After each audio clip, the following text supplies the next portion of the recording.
everyone. Good morning, Eldritch. I hope you have a wonderful day today. Prayers, and thank you for yours.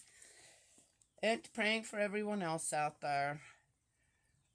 I start praying for people, for situations, just stuff around the world, and I realize that I can't just pray for this one thing. Another thing comes to my mind. Then another person comes to my mind. And another one. And I have my prayer list where it's there. So that's all included. And I'm going, but I can't just pray for those people. I have to pray for the whole of mankind. And I'm going, but I can't just pray for the people here on earth. I have to pray for everyone in spirit world as well. So there is a prayer list. Well, but I can't just pray for the ones on the prayer list. I have to include everyone. The prayer just becomes this magnitude every time. It's like, do you know what I mean? Yes? Anyway. So, but I can't do it any other way. Otherwise, I feel like I'm being, how to say, I prefer others over others, and I can't do that. I don't want to do that. Yes? All right. In the end, I just let Spirit World decide on where all my prayers, whatever is needed to go to the place it needs the most at the moment. Yes? It's an energy that Spirit World can really work with. Yes? And that's... So, are our prayers answered, always, or this or that? They are going someplace where they truly need to be, with the energy, the good, selfless, caring energy, yes? Loving energy that we create through prayer. Yeah? Yes? Okay. All right. So, we are in the new book in the Bible, Ecclesiastes. And it starts with the book of Ecclesiastes. There's a little intro here. This is what I like about the New Jerusalem Bible, or the Jerusalem Bible. The original Jerusalem Bible will cost a lot of money. So I'm happy to have this one. Yes, that had some flaws in it. If you guys, some of you have listened long enough, suddenly I was missing something. It wasn't in there. So I had to use another Bible for a while. And then it started to fall apart, but I fixed it. It's nicely fixed now. Yes. Okay. Yesterday, the whole house was full again. I saw all of my children and all of my grandchildren. Yes, it's amazing on how that works. Every so often, in the same day, all of my children were here. Yes, all of my grandchildren. Oh my gosh, just heaven.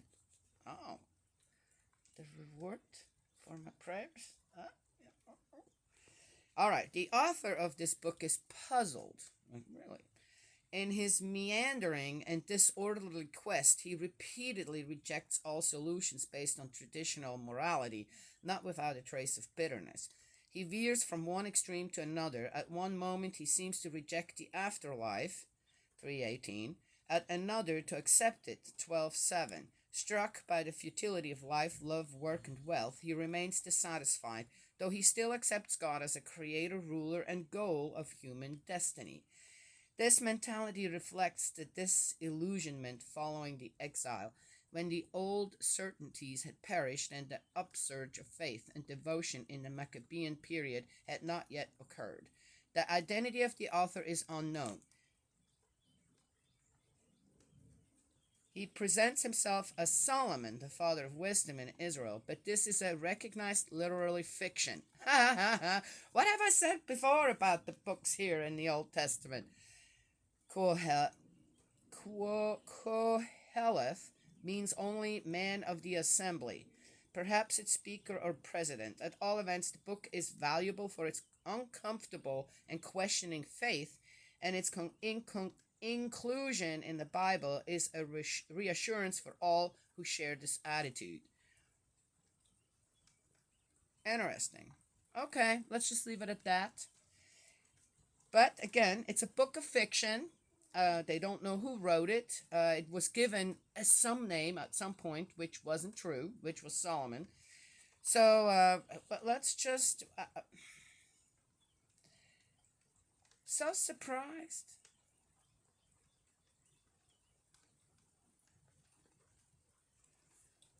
Anyway, the thing to me is that there are books not here in the Bible that have an author. For example, one of Jesus' disciples, Thomas, right? Yes, he wrote a whole bunch of stuff. I've read it. It's very interesting. And, I know why it's not in here.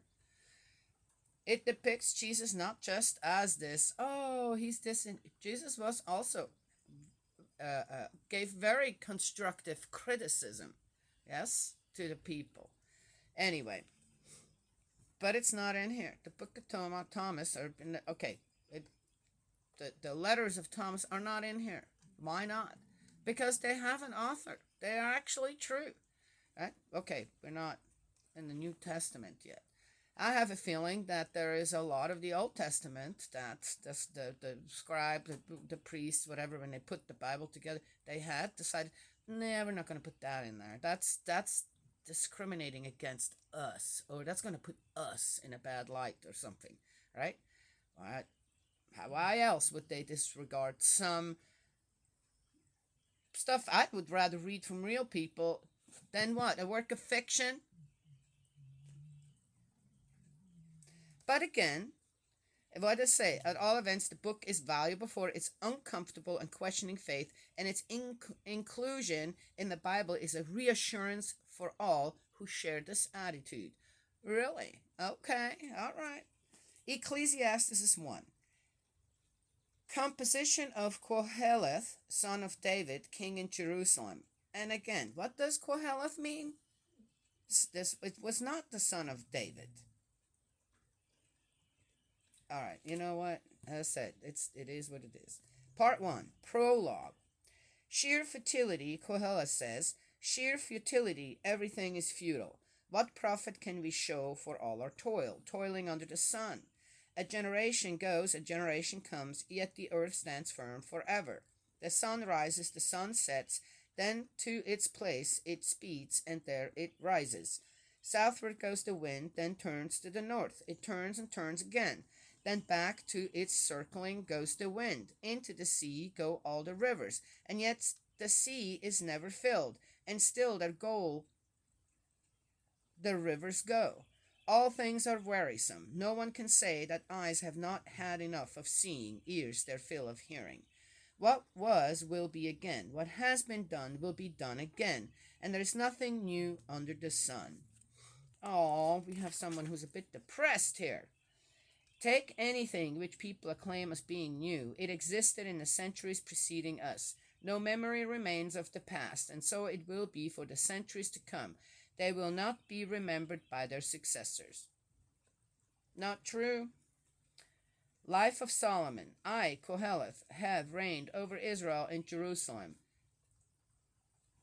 Wisely I have applied myself to investigation and exploration of everything that happens under heaven. What a wearisome task God has given humanity to keep us busy. Really. I have seen everything that is done under the sun. How futile it all is, mere chasing after the wind. What is twisted cannot be straightened. What is not there cannot be counted.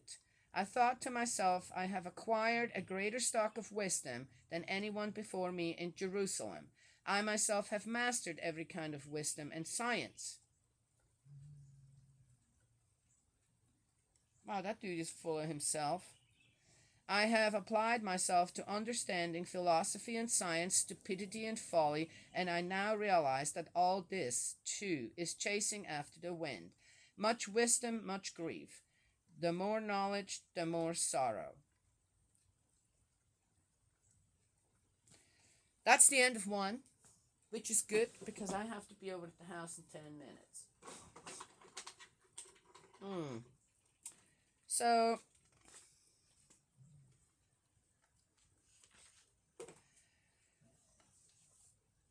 I find, okay, so this has to do with faith. I don't know. Well, I guess we'll continue on. But it seems to be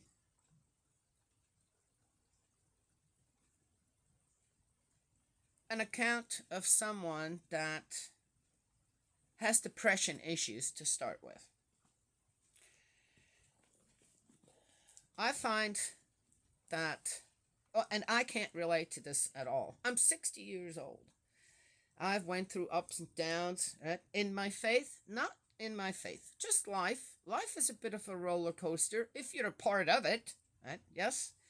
And you do work for your own stuff, this and that, or teamwork makes the dream work. Live that kind of life. You take your responsibilities as a human being, especially when you have children. You put more life into this world. Of course, you have what? Great responsibilities. And there has to come commitment with it. Yes? Okay. Well, I think that if people can relate to whomever this wrote,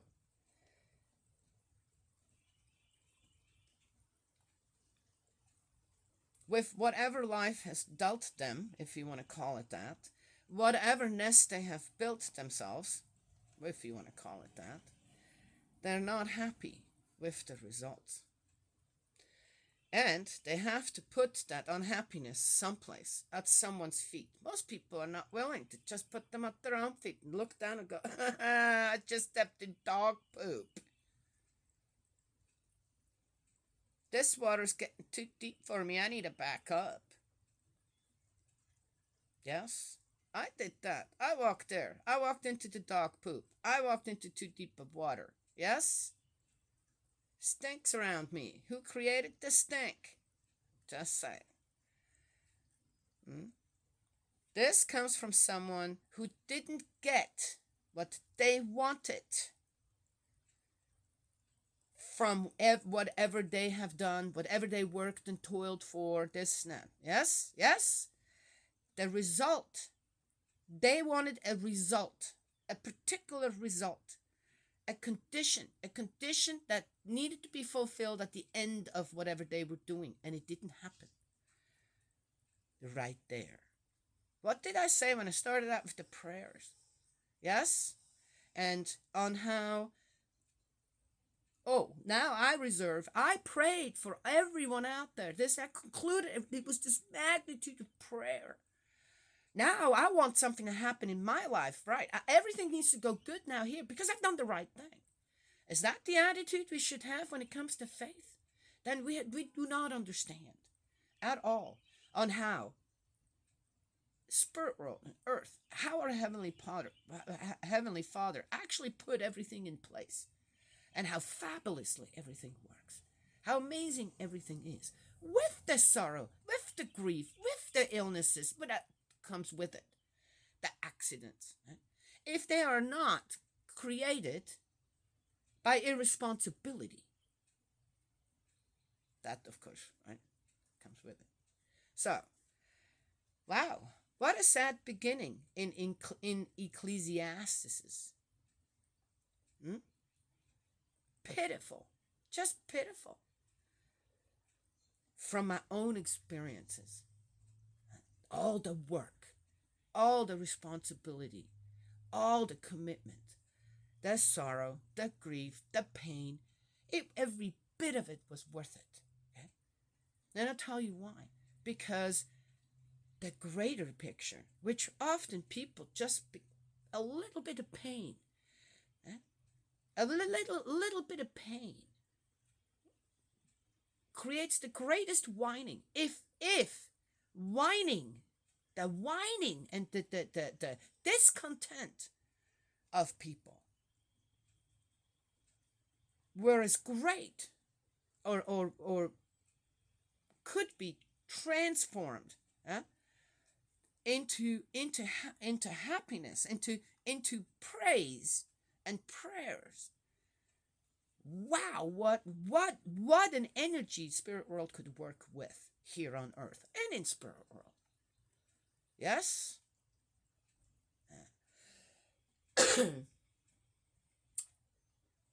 When I look back, I've said this many times, I don't know how I did everything I did. I can't even imagine now. How did I manage? How did I not collapse? How did I not give up?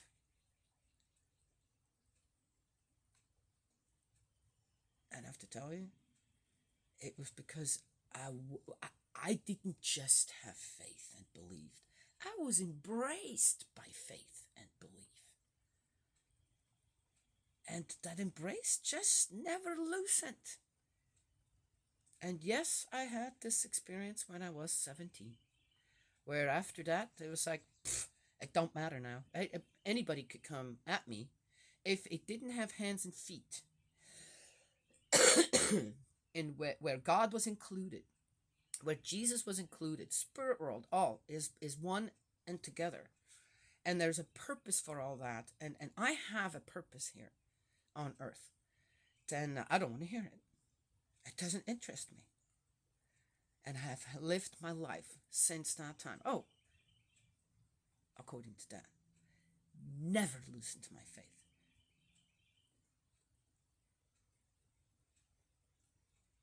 Or my belief. Then you're not unhappy. Then you're not reaching for stars that you full well know is probably not going to happen just because you've done so much other stuff.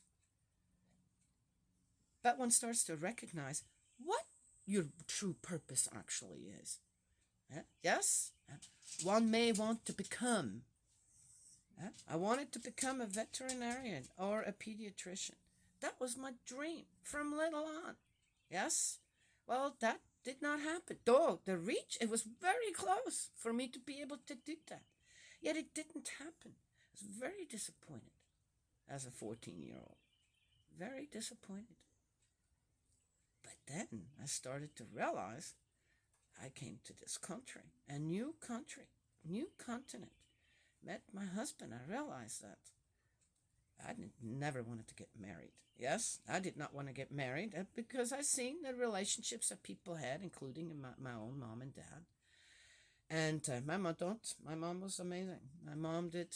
My dad just wasn't feeling it, I guess. I don't know. He's okay. We can laugh over it now. I had a very difficult relationship with my father. Oh, it was non-existent here on Earth, more or less. And the few memories I have, though, are okay memories. But I did see some things that I had to say. That's awful how my father treated my mother. Yes? Yeah. And then, of course, it ripples out. Did my father treat us children properly? No. As a father, no. Bad. It was really, really bad. Not physically. The care was non-existent. It's like he just didn't care. He had children. Yes. Did his own thing. Yeah. But as his daughter, realizing through the divine principle and through parents on how restoration is possible and that we can't just hang on to these past things. We have an amazing relationship now. Yes. He in spirit world and he as my father and I'm here as his daughter. Of course, now we've become what? Brother and sister. He is in spirit world now. Yes? And I feel very equal. I don't really feel like just a daughter to my biological father. I feel as his equal. And actually a little more. Okay, all right.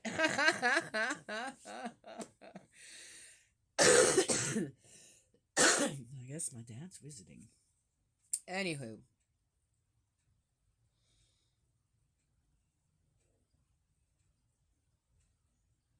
So, I could continue on and on and on about my experiences. When I came to the United States, met my husband, got the blessing, and I knew that's why, even though I had this great desire, I loved God from little on. I lived for Christmas. Easter was, oh my gosh, always so horrible for me. A pain in my heart about Jesus' death, that the treatment that people gave such an amazing man. But otherwise, I loved going to church. I loved the singing.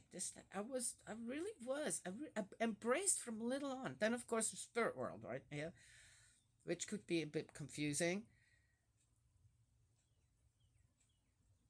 One could say, but I did everything. I was a great student. I was a great daughter to my mother. Yes, I didn't cause any kind of trouble until I got older. Okay, even then, I was too smart to let her know that I was doing things I shouldn't be doing. Okay, right. And but I realized when I came here, met my husband, and the movement, the Family Federation for World Peace, I realized that becoming a doctor, becoming a veterinarian or a pediatrician wasn't what I'm here for. I had a different purpose for the restoration path of humanity. Yes? And I embraced that too. Then I embraced everything. Right? Yes? And the rewards are different. One has to just look.